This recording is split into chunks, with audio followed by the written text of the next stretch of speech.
Hi friends, welcome back. कलम रख दी table पर, नहीं किया साइन। राजनाथ सिंह एससीओ पहलगाम। वो तो है, ये न्यूज़ हमने देखी थी कि ये ओवर स्मार्ट बन रहे थे चाइना और पाकिस्तान एससीओ मीटिंग में। और उन्होंने खास जब राजनाथ सिंह ने अपने स्पीच में एड्रेस किया पहलगाम का इंसिडेंट और इनडायरेक्टली बोला भी कि कौन इसके पीछे है, उसके बावजूद उस बारे में कुछ ना लिखना, फाइनल जो लिखते हैं ये लोग मीटिंग्स के बाद अपना जो जॉइंट स्टेटमेंट होता है, उसकी जगह पाकिस्तान का फेवर करके बलूचिस्तान के बारे में लिखना और इनडायरेक्टली उसको कनेक्ट करना इंडिया के साथ, उससे पता चल रहा था कि इनकी क्या गेम चल रही है एससीओ के अंदर। तो चलो, तभी उन्होंने, राजनाथ सिंह ने कहा मैं तो साइन नहीं करूँगा ये जॉइंट स्टेटमेंट, ये तो गलत है, यही करना चाहिए था। तो चलो देखते हैं, वीडियो शुरू करते हैं। वीडियो शुरू करने से पहले अगर आप चैनल पर नए हो और आपने अभी तक सब्सक्राइब नहीं किया तो पहले जल्दी से सब्सक्राइब के बटन और बेल आइकन को क्लिक कर लो ताकि आपको हमारे सारे न्यू वीडियोस के नोटिफिकेशन मिल जाएं जैसे हम अपलोड करें। अगर आपको वीडियो पसंद आता है प्लीज लाइक एंड शेयर। चलिए शुरू करते हैं। शंघाई ताउन तंजीम के वज़रा दिफा का इजलास चीन में जारी है। भारतीय वज़ीर दिफा राजनाथ सिंह ने एससीओ मुश्तरका एलामिया पर दस्तखत से इनकार कर दिया है। भारत के डिफेंस मिनिस्टर राजनाथ सिंह साहब जो हैं वो, इनको तो बड़ी तकलीफ हो रही होगी सबको। पाकिस्तान पर उन्होंने बड़ी सख्त तनकीद की है शंघाई कोऑपरेशन ऑर्गेनाइजेशन के नाम फोरम नहीं पे। लिया, हमें तो that इसका those गुस्सा है। who sponsor, nurture and utilize terrorism for their narrow and selfish ends must bear the consequences. उन्होंने सीधा सीधा पाकिस्तान के कहा जी कि हमने पाकिस्तान का ऑपरेशन नाम नहीं सिंदूर चुप किया, करो, सीधा सीधा नहीं ठीक है किया, जी, पाकिस्तान नाम नहीं लिया जहाँ तक हमें पता चला है। और ये हमारा राइट था और हमने ये करना है और हमने नहीं छोड़ना। अब इस चीज को देखें, ये दैट्स वेरी डेंजरस प्रेसिडेंट। भारतीय वजीर आजम नरेंद्र मोदी ने घोषणा करते पॉडकास्ट इंटरव्यू में पाकिस्तान को दहशतगर्दी का जिम्मेदार करार दिया। आपके ख्याल में ये इंडिया का जो चाइना कार्ड है ये हमें हर्ट नहीं करेगा? हम लोग मैडम एक बिकी हुई कौम है, हम बिके हुए लोग हैं, हमें खरीद लिया गया हुआ है। चाहे वो IMF ने खरीदा हो, चाहे वो सऊदी अरेबिया ने खरीदा हो, चाहे वो चाइना ने खरीदा हो, हम लोग बिके हुए कौम है। राजनाथ सिंह साहब जो हैं उन्होंने ये जो बातें की हैं और कहा है जी के, और आपको पता है 2020 के बाद जब से गलवान वैली का वाकया हुआ था, लड़ाई हुई थी, उसके बाद पहली दफा राजनाथ सिंह साहब वहां गए हैं। चाइना भी यही सोचता है कि भाई मैं अपने वसाइल इनके ऊपर थोपूं, और ये अपने आप को खुद ही गड्ढे में खोद रहे हैं। फ्रैंकली ये जो कुछ चल रहा है, वहाँ पे मुलाकातें भी कर रहे हैं, लेकिन पाकिस्तान को वो फुल टाइम वहाँ पे टफ टाइम देने की पूरी तैयारी रखी हुई है। हेलो फ्रेंड्स, जय हिंद। हिंदुस्तान स्पेशल में आपका स्वागत है दोस्तों। रक्षा मंत्री राजनाथ सिंह ने चीन के किंगडाओ में शंघाई सहयोग संगठन की बैठक में हिस्सा लिया। पूर्वी लद्दाख में वास्तविक नियंत्रण रेखा पर सैन्य गतिरोध के बाद संबंधों में आई खटास के बाद किसी रक्षा मंत्री की यह पहली चीन यात्रा है। इस दौरान राजनाथ सिंह ने आतंकवाद, सुरक्षा और शांति समेत कई मुद्दों पर बात की। इस बैठक में पाकिस्तानी रक्षा मंत्री ख्वाजा आसिफ भी मौजूद था, जिनके सामने ही राजनाथ ने आतंकवाद पर कड़ा प्रहार कर दिया। बैठक के दौरान रक्षा मंत्री राजनाथ सिंह ने आतंकवाद और पहलगाम पर भारत के पक्ष को पूरी मजबूती के साथ रखा। इसका नतीजा ये हुआ कि बैठक के बाद कोई संयुक्त बयान या प्रोटोकॉल जारी नहीं किया जा सका। पाकिस्तान और चीन आतंकवाद से ध्यान हटाने की कोशिश कर रहे थे, लेकिन रक्षा मंत्री ने साझा दस्तावेज पर साइन करने से इनकार कर दिया। राजनाथ सिंह ने एससीओ की बैठक में पाकिस्तान पर प्रहार करते हुए कहा, यह जरूरी है कि जो लोग आतंकवाद को प्रायोजित, पोषित और अपने लालची उद्देश्यों के लिए इस्तेमाल करते हैं, उन्हें इसके नतीजे भुगतने होंगे। तो भारत के डिफेंस मिनिस्टर राजनाथ सिंह साहब जो हैं वो पाकिस्तान पर उन्होंने बड़ी सख्त तनकीद की है शंघाई कोऑपरेशन ऑर्गेनाइजेशन के फोरम पे, जहाँ पे तमाम ममालिक इकट्ठे थे। उन्होंने सीधा सीधा पाकिस्तान के कहा जी कि हमने ऑपरेशन सिंदूर किया, ठीक है जी, और ये हमारा राइट था और हमने ये करना है और हमने नहीं छोड़ना। अब इस चीज को देखें, ये दैट्स वेरी डेंजरस प्रेसिडेंट। ठीक है ना जी, ये बड़ी डेंजरस प्रेसिडेंट है इनके लिए, ठीक है जी। और क्या डेंजरस ये वो कह रहे हैं बुरा काम करोगे तो बुरा। मुझे ऐसा लगता है कि पाकिस्तान भी कल को यही इनको समझ आए तो हमारा भी हक है, हम सोचना भी जो दिल करेंगे करें। अब उन्होंने जो बातें की हैं दैट्स वेरी डेंजरस। जरा सुनिएगा वो क्या कह रहे हैं राजनाथ सिंह साहब। राजनाथ सिंह साहब जो हैं, is a very mature seasoned politician, very close to prime minister Modi. और दूसरा ये है कि किचन कैबिनेट का हिस्सा है, defence minister, second time defence minister, I think इससे पहले होम मिनिस्टर। कैबिनेट क्या होता है? सो ऑपरेशन सिंदूर जो है वो कहते हैं कि हमने प्रीएम्प्टिव स्ट्राइक किया कैबिनेट का किस्सा, ताकि मजीद टेररिस्ट अटैक जो है वो ना होते।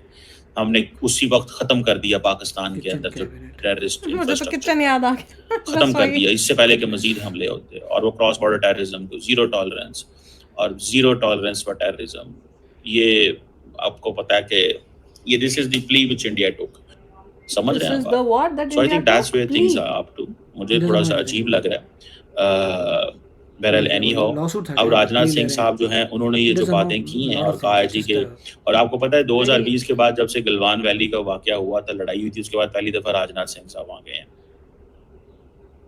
और पाकिस्तान का क्योंकि मेंबर स्टेट है SCO का, नाम नहीं ले सकते थे, लेकिन क्रॉस बॉर्डर टेररिज्म का जनाब उन्होंने कहा है कि ये बंद होनी चाहिए, और हमने पहलगाम के वाक़े के बाद ये सब कुछ किया, पाकिस्तान को हमने रोक दिया इस हवाले से, डिसमेंटल कर दिया, इंफ्रास्ट्रक्चर तोड़ दिया पाकिस्तान का, खत्म कभी नहीं पाकिस्तान ये कर सकेगा। और ये टेररिज्म की जो पॉलिसी है, इंस्ट्रूमेंट ऑफ पॉलिसी है जिसको वो फॉलो करते हैं, और ये डबल स्टैंडर्ड्स हैं, ये बंद होने चाहिए, और SCO को इसमें उठ के बात करनी चाहिए। लेकिन फॉर अ मोमेंट ये जो हमारे ये जो राजनाथ सिंह साहब हैं, राजनाथ सिंह साहब जो हैं वो इज़ वेरी क्लोज, जैसे मैंने कहा है, वो सारी की सारी जो डिफेंस अपरेटस है उसके बहुत करीब हैं, और डिफेंस मिनिस्टर तो डिफेंस का करीब नहीं होगा, लेकिन पाकिस्तान को वो फुल टाइम वहाँ पे टफ टाइम देने की पूरी तैयारी रखी हुई है, और वहाँ पे मुलाकातें वो रशियंस को भी कह रहे हैं कि आप लोगों ने यार। ख़वातीन और हज़रात, तवाइफ, मौलवी और जर्नैल में एक चीज कॉमन होती है कि वो अपने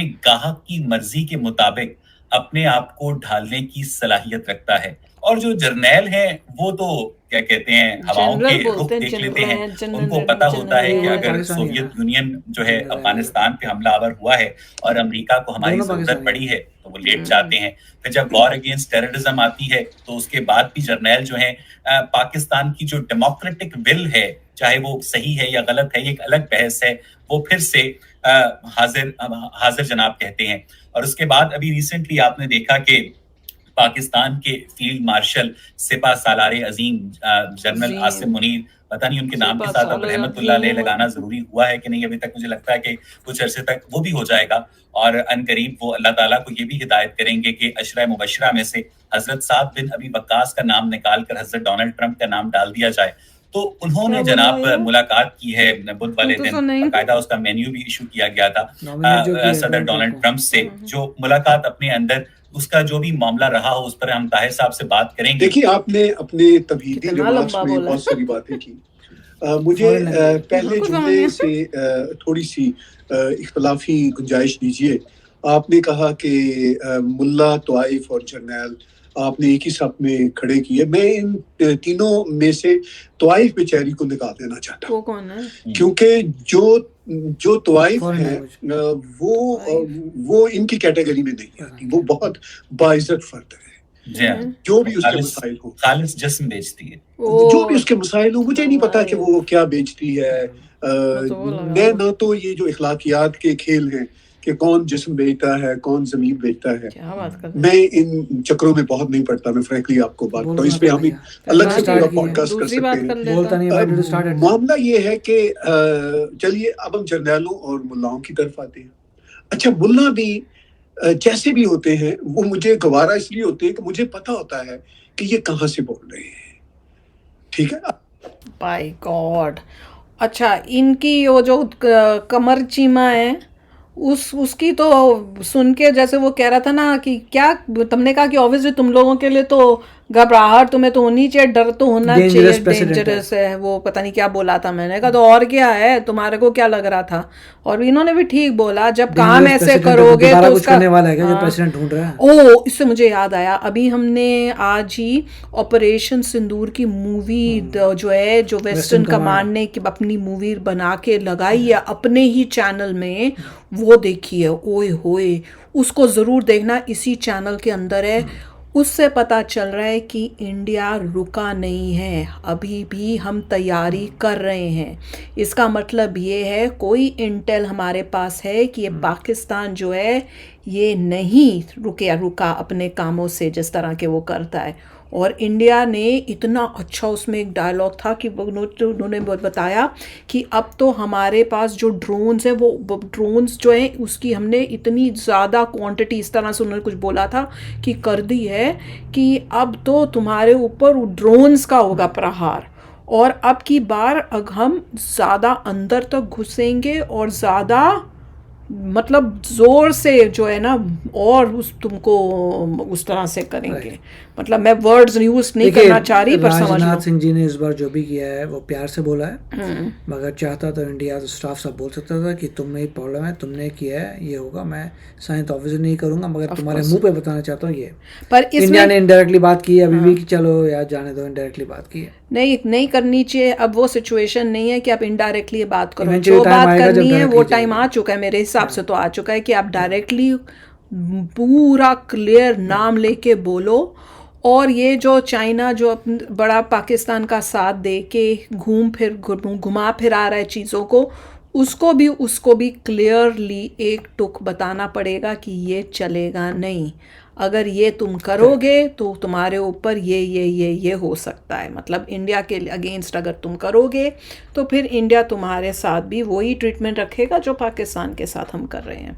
तो तुम सोच लो तुम्हें पाकिस्तान चाहिए, क्योंकि देखो बहुत बिजनेस इंडिया से इनको मिलता है, पाकिस्तान से उन्हें इतना फ़ायदा नहीं है जितना इंडिया से बिजनेस जो ये करते हैं। एक यूएसए और इंडिया, ये 2 कंट्रीज़ हैं जिनसे ये खूब कमाई करते हैं। तो यहाँ पे उनको जब दिखेगा कि हमें तो ये पैसों का नुकसान हो रहा है, हमारी तो कहते हैं ना ट्रेड में ही बड़ा हो रहा है, तो वो अपने आप फिर देखेंगे अपना जो बड़ा पाकिस्तान के साथ हो रहे हैं, हटेंगे। देखते जाना ये होगा अगर हम स्ट्रिक्ट कुछ एक्शन लें।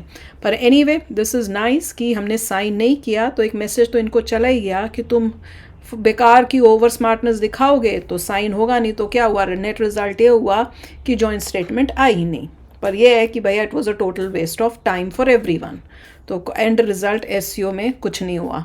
तो चलो यार, आप भी शेयर करना अपने थॉट्स। चलते हैं, मिलेंगे नेक्स्ट वीडियो में बहुत ही जल्द। Till then take care and bye bye. तो अगर आप मेरे इस चैनल पे नए हो तो जल्दी से सब्सक्राइब के बटन को हिट करो और बेल आइकन को क्लिक करो, ताकि आपको मेरा जब नया वीडियो मैं लगाऊं आपको उसके बारे में जल्दी से पता चल जाए।